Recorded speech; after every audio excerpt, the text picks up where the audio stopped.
Some cartoons you remember. Some cartoons you felt. Close your eyes for a second. It's 1984. Saturday morning. You're sitting 2 feet from the TV. Bowl of cereal going soggy because you can't look away. 5 lions are flying across the screen. The music hits. They're combining. Your heart's racing. And then, Voltron. But here's what nobody ever told you. That moment, that feeling, that entire show you loved, it wasn't supposed to exist. And the version you watched, it was a lie. A beautiful, necessary lie built on censorship, rewrites, and one of the biggest accidents in animation history. You think you know Voltron. You remember the lions, the sword. Form Voltron, but you don't know why it existed, how it got made, or the insane story behind every single episode you watched. The deaths they erased, the violence they hid, the gambles they took, the mistakes that became magic. This isn't a nostalgia trip. This is the complete, unfiltered story of how a shipping error became the top-rated kids show in America, and why everything you thought you knew about it is only half the truth. Before we rip this thing open, quick thing, if you're here for the real stories behind the cartoons we grew up with, the ones that go deeper than surface-level nostalgia, subscribing helps a ton. Turn on notifications so you catch the next one. Because once you see how deep this goes, you're going to want more. Alright, let's talk about how Voltron was created, because this story starts with a mistake that changed everything. 1984, World Events Productions. A company led by a guy named Ted Koplar. They had a plan. Adapt a Japanese anime called Mirai Robo Daltanius. Simple, straightforward, nothing fancy. Except Toei Animation, the studio that was supposed to ship them the footage, sent the wrong show. They sent Beast King Go Lion instead, a completely different series about 5 lion-shaped robots that combine into one massive warrior. Most companies would have sent it back. Asked for the right tapes. Stuck to the plan. Ted Koplar watched it. And everything changed. The 5-lion concept, the combination sequence, the sheer spectacle of it, it grabbed him. So he threw out the original plan and bet everything on this show they stumbled into by accident. That's how Voltron was born, not through market research, not through careful planning, through a mistake and a gut feeling that said, this is it. But they didn't just want one Voltron. They wanted 3. Lion Force, Vehicle Force, and a third one called Gladiator Voltron. A rotating syndication package with 3 different robot teams. 3 different stories, all under one brand. Spoiler, that third one never happened, and the reason why tells you everything about what audiences really wanted. Now, let's talk about the production, because making Voltron was way more complicated than anyone expected. Voltron wasn't just a dub. World Events Productions kept the animation from Toei, that classic early 80s anime style, but they completely rewrote everything else. New dialogue, new story, new tone. And here's the kicker. They hired Screen Actors Guild voice actors for a syndicated kids cartoon. In 1984. That was unheard of. Most shows were cutting every corner they could find. But Voltron? They brought in Peter Cullen, yes, Optimus Prime times, to narrate and voice Koran.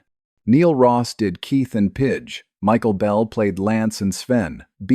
Jay Ward voiced Princess Allura and Hagar. Lenny Weinrib handled Hunk and Prince Loader. Jack Angel was King Zarkon. This was a stacked cast for any show, let alone a syndicated Saturday morning cartoon. And then there's the stereo sound decision. This is one of those things that sounds boring until you realize how absolutely insane it was.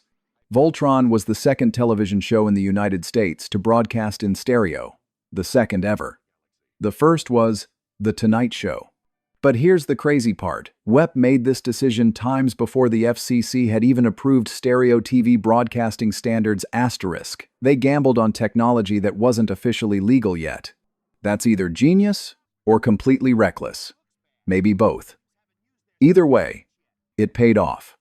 Now let's talk about the premiere and how Voltron exploded onto the scene. September 10th, 1984. Voltron, Defender of the Universe, premieres in first-run syndication, and it detonates.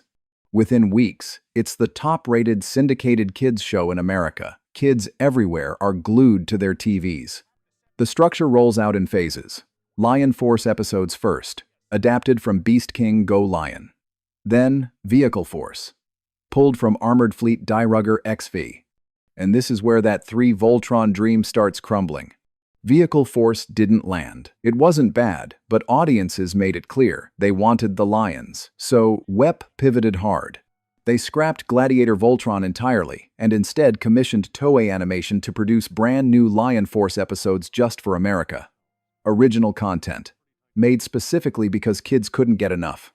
124 total episodes, 72 Lion Force, 52 Vehicle Force, and every single one of them was hiding something.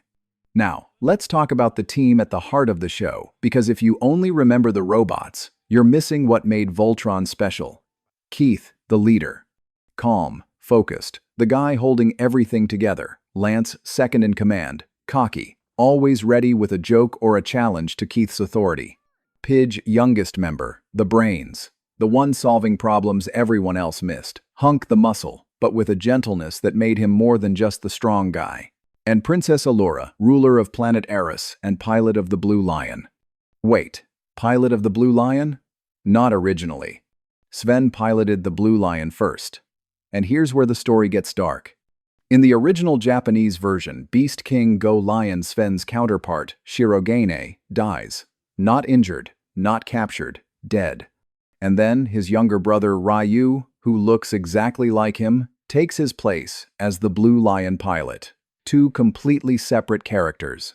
But American TV standards in the 1980s had one ironclad rule: you don't show death in children's programming, period. So WEP looked at this dead character and said, nope, he's injured. They sent Sven away to recover and later brought him back. They took 2 brothers and merged them into one person, hoping no one would notice the sleight of hand. And that was just the beginning of the censorship. Now let's talk about what they had to hide from you, because the original Japanese show was nothing like what you watched. Beast King Go Lion was time's brutal asterisk. Characters died. There was blood, religious symbols everywhere, violence that didn't hold back, scenes implying sexual assault. The original Japanese show was dark, mature, and absolutely not designed for American Saturday morning television. So WEP went through every frame and gutted it. Death? Erased. Characters who died in Go Lion were now sent to another dimension or recovering off-screen. Enemy soldiers getting destroyed? They were called robot warriors, so it didn't count as killing people. Graphic violence, crosses, any hint of sexuality, all gone. Prince Lotor and Princess Rommel. In Go Lion, there are scenes that clearly imply sexual assault. In Voltron, those same scenes were heavily edited to suggest physical abuse or imprisonment instead. The implication was softened, recontextualized, but if you were old enough to read between the lines, you could still feel the discomfort. This wasn't adaptation. This was reconstruction. WEP took a grim, tragic anime and turned it into a heroic, lesson-driven adventure for American kids. They removed the darkness and replaced it with hope, teamwork, and the triumph of good over evil. And somehow it worked better. Now let's talk about what made Voltron actually work as a show. Voltron became about something bigger. 5 pilots, 5 lions, 1 unstoppable force. Form Voltron wasn't just a catchphrase. It was a promise. No matter how bad things got, no matter how powerful the enemy, when those lions combined, everything changed. Every episode followed the rhythm. The Drool Empire, led by King Zarkon and his son, Prince Lotor, would send a new threat, usually a robeast, some massive mech built to destroy Voltron. The team would scramble, pilot their individual lions, fight as hard as they could, and then, when it wasn't enough, they'd combine. And that combination sequence, you know the one. The music swells. The lions fly into formation. They lock together, piece by piece. And then Voltron stands, draws the blazing sword, and ends it. You watched it 100 times. It never got old. The formula was repetitive, sure, but it worked because the characters made you care. Keith's quiet leadership, Lance's constant need to prove himself, Pidge's quick thinking, saving the day, Hunk's loyalty and humor, Allura fighting to be seen as more than a princess, proving she belonged in that cockpit. And Lotor. Lotor was perfect, obsessed with allura, constantly scheming, always one bad decision away from either total victory or humiliating defeat. He wasn't just evil. He had motivation, layers, and that made him dangerous. Now let's talk about why the show ended, because it wasn't what you think. The show ran until November 1985, just over a year of original broadcast. And here's the thing. It didn't end because of bad ratings or lack of interest. It ended because they ran out of material. WEP had adapted everything usable from Go Lion and Darugger XV. They commissioned new episodes, and then they hit a wall. The Japanese source material was exhausted, markets were shifting, toy lines were evolving. So Voltron's original run came to a close. But it didn't matter, because by then, Voltron was already immortal. Now, let's talk about the legacy, because this is where Voltron became more than just a cartoon. It was the top-rated syndicated kids show in 1984 and 1985. The Matchbox toy line, those die-cast metal combinable lions, flew off shelves. Panish Place action figures became must-haves. Voltron wasn't just a show, it was a times phenomenon asterisk. And it did something most people don't realize. It introduced an entire generation of Western kids to anime. Most didn't even know that's what they were watching. They just knew it looked different, felt different, hit harder than anything else on TV. Voltron paved the way. It proved combining robots could work in America. It became a cultural touchstone alongside Transformers and G.I. Joe, and it never really left. Voltron, the Third Dimension in 1998. Voltron Force in 2011. Voltron, Legendary Defender in 2016. A Netflix reboot that brought the story to a whole new generation and earned critical acclaim doing it. But the original, the 1984 series born from a shipping error, rewritten in secret, censored into something new, that's the one people never forgot. Because here's the full truth. Voltron wasn't supposed to exist. It was the wrong tape sent to the wrong company. It was a dark, violent anime, stripped down and rebuilt for kids who had no idea what they were really watching. It was a gamble on stereo sound before it was even legal. It was top-tier voice actors on a syndicated budget. It was death turned into disappearance, tragedy turned into triumph. It was a beautiful accident that became a legend.